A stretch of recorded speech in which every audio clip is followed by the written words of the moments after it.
can be destroyed but cannot be defeated. But man is not made for defeat. A man can be destroyed but not defeated. The Old Man and the Sea, 1952, Ernest Hemingway. Man was not created for defeat.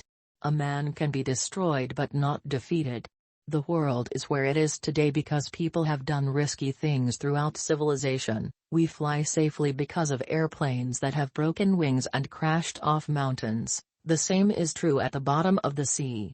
Talks without money are not relevant.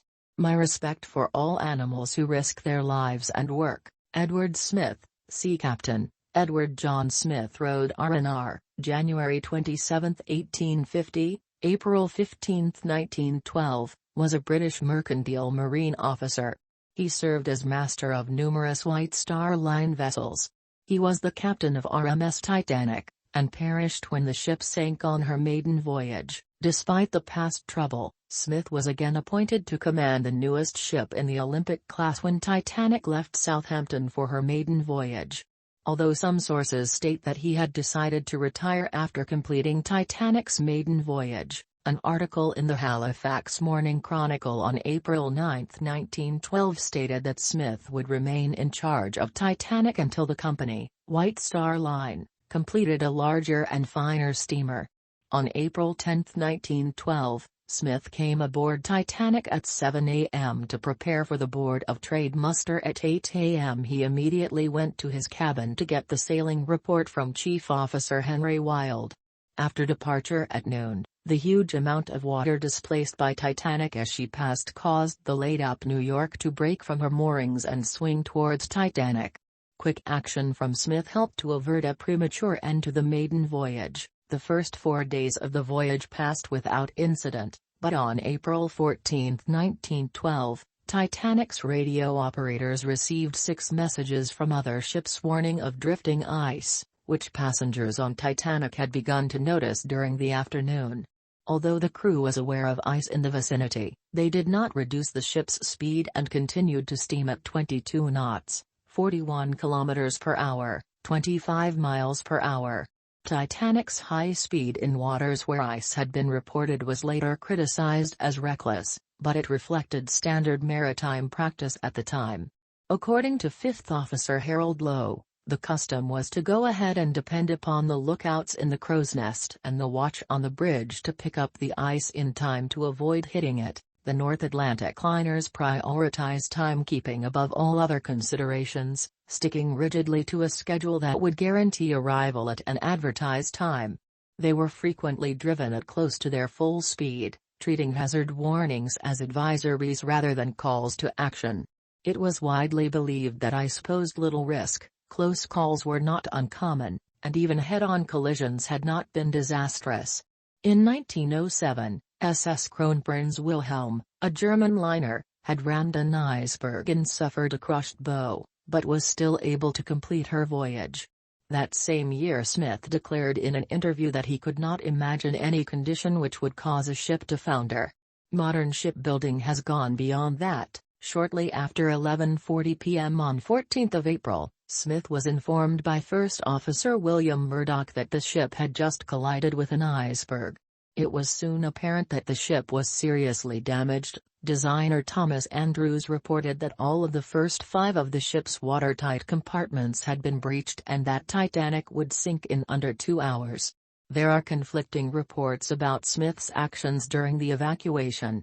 Some say that he did all in his power to prevent panic and did his best to assist in the evacuation. Major Arthur Godfrey Pukin of the Royal Canadian Yacht Club said, "He was doing everything in his power to get women in these boats, and to see that they were lowered properly.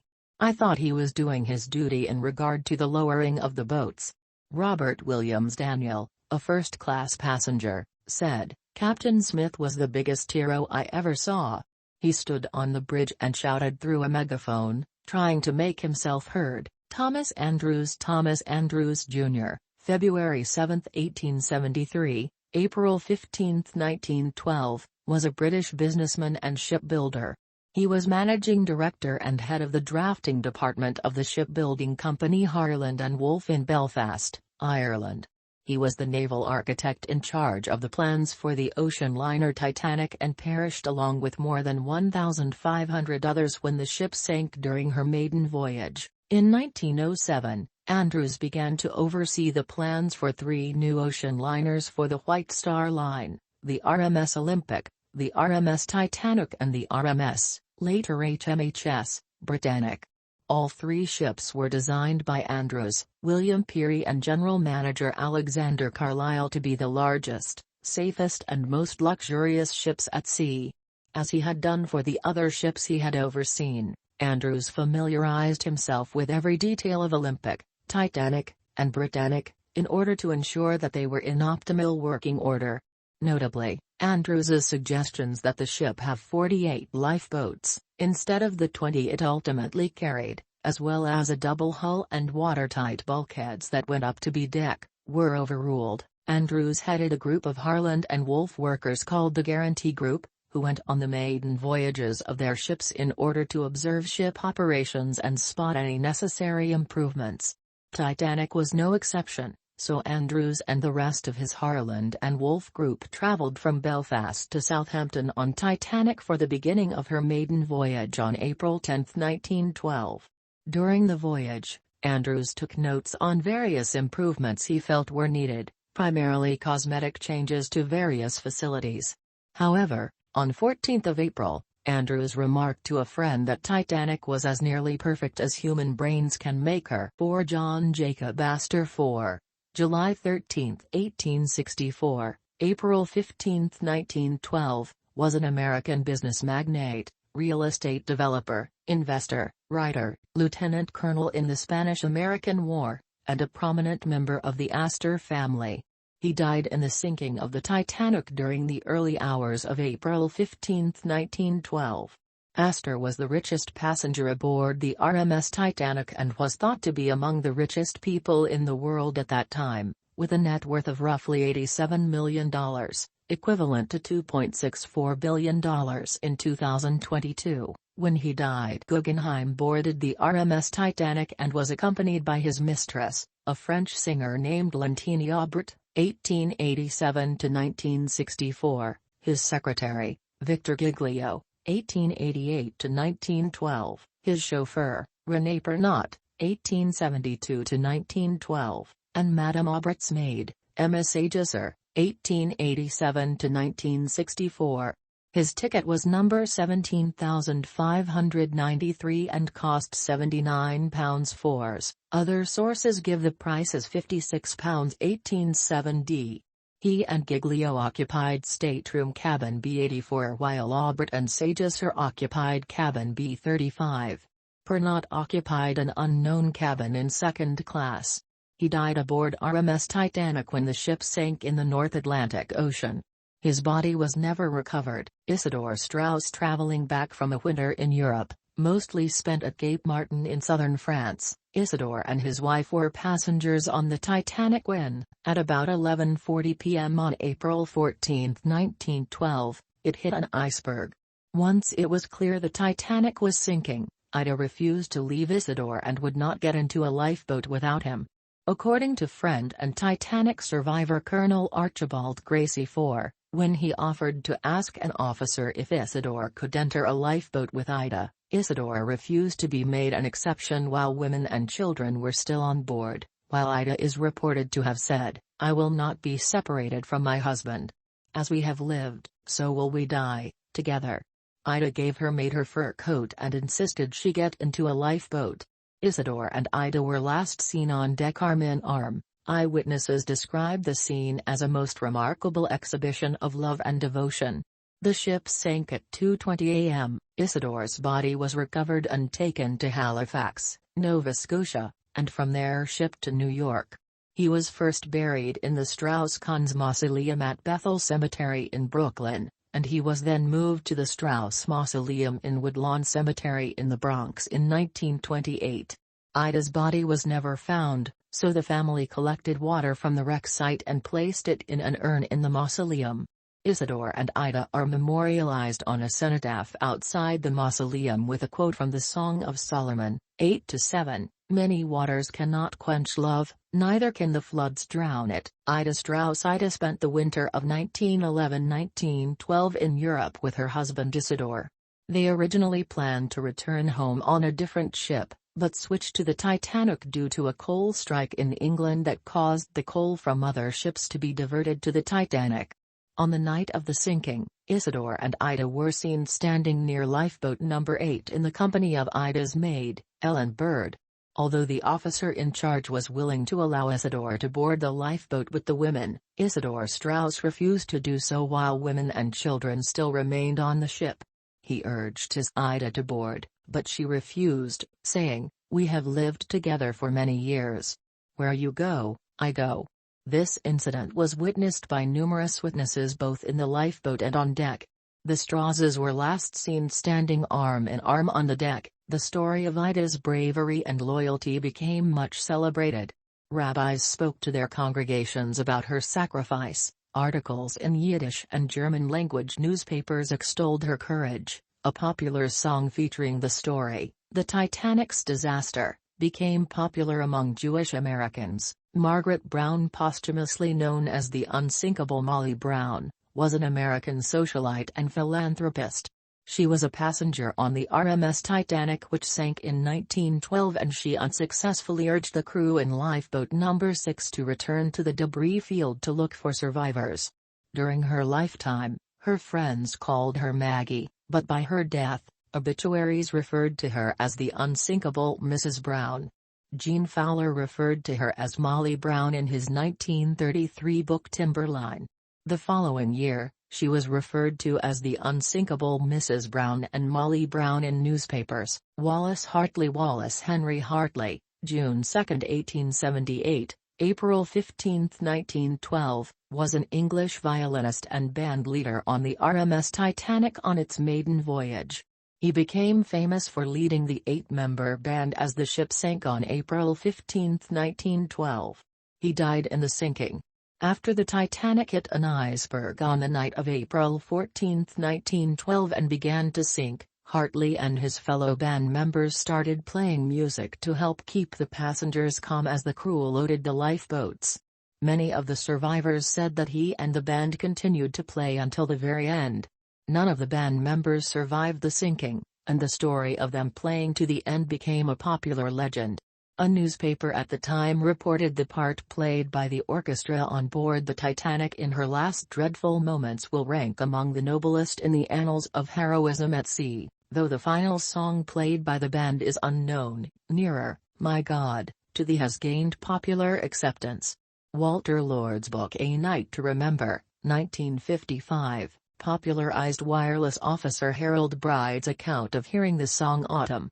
Elwan Moody, a musician on the Mauritania alongside Hartley, claimed that Hartley had said he would play either Nearer, My God, to Thee or Our God, Our Help in ages past if he were ever on a sinking ship. If Nearer, My God, to Thee was played, it is uncertain which version Hartley used. His father used the Prepare Dio version, by Arthur Sullivan, at church, and his family were certain that he would have used that version. It is this tune's opening notes that appear on Hartley's memorial and that were played at his funeral. Charles Herbert Lightoller, DSc and Bar, Road, R&R, March 30, 1874, December 8, 1952, was a British mariner and naval officer. He was the second officer on board the RMS Titanic and the most senior member of the crew to survive the Titanic disaster. As the officer in charge of loading passengers into lifeboats on the port side, Lightoller strictly enforced the women and children-only protocol, not allowing any male passengers to board the lifeboats unless they were needed as auxiliary seamen. Lightoller served as a commanding officer in the Royal Navy during World War I and was twice decorated for gallantry. 3-4, during World War II, in retirement, he voluntarily provided his personal yacht, named the Sundowner, and sailed her as one of the little ships that played a part in the Dunkirk evacuation. 2 weeks before the sinking, Lightoller boarded the RMS Titanic in Belfast, acting as first officer for the sea trials. Captain Smith gave the post of chief officer to Henry Wilde of the Olympic, demoting the original appointee William Murdoch to first officer and Lightoller to second officer. The original second officer, David Blair, was excluded from the voyage altogether, while the roster of junior officers remained unchanged. Blair's departure from the crew caused a problem, as he had the key to the ship's binoculars case. Later, the missing key and resultant lack of binoculars for the lookouts in the crow's nest became a point of contention at the U.S. inquiry into the Titanic disaster. Jack Phillips, wireless officer, John George Phillips, April 11, 1887, April 15, 1912, was a British sailor and the senior wireless operator aboard the Titanic during her ill-fated maiden voyage in April 1912. On the final evening, Phillips had been exceptionally busy clearing a backlog of messages caused by a wireless breakdown. His consequent failure to respond to incoming signals is cited as a principal cause of the disaster. When the steamship Mesaba sent an ice alert, he acknowledged it, but failed to pass it onto the bridge. Another from the nearby SS Californian was ignored altogether. After they struck the iceberg, however, Phillips did his utmost to contact other ships for assistance. He died in the sinking. In March 1912, Phillips was sent to Belfast, Ireland, to be the senior wireless operator on board Titanic for her maiden voyage. He was joined by junior wireless operator Harold Bride. Stories have appeared that Phillips knew Bride before Titanic, but Bride insisted they had never met before Belfast. Titanic sailed for New York City, United States, from Southampton, England, on April 10, 1912, and during the voyage Phillips and Bride transmitted passengers' personal messages and received iceberg warnings and other navigational information from other ships. Phillips celebrated his 25th birthday the day after the voyage began. Harold Sidney Bride, January 11, 1890, April 29, 1956, was a British merchant seaman and the junior wireless officer on the ocean liner RMS Titanic during her ill-fated maiden voyage.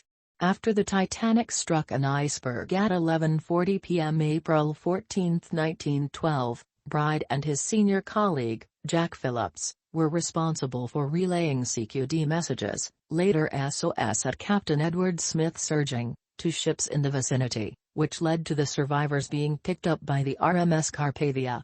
The men remained at their posts until the ship's power was almost completely out. Bride was washed off the ship as the boat deck flooded, but managed to scramble onto the upturned lifeboat Collapsible B, and was rescued by the Carpathia later in the morning. Despite being injured, he helped Harold Cottam, the Carpathia's wireless operator and a personal friend of his, transmit survivor lists and personal messages from the ship. In 1912, Bride joined the crew of the RMS Titanic as the junior wireless operator and assistant to Jack Phillips at Belfast, Ireland. Stories have appeared that Bride knew Phillips before the Titanic, but Bride insisted that they had never met before Belfast. The Titanic left on her maiden voyage to New York City from Southampton, England, on 10 April. During the voyage, Bride and Phillips worked from the wireless room on the boat deck, sending out passengers' personal messages and receiving iceberg warnings from other ships.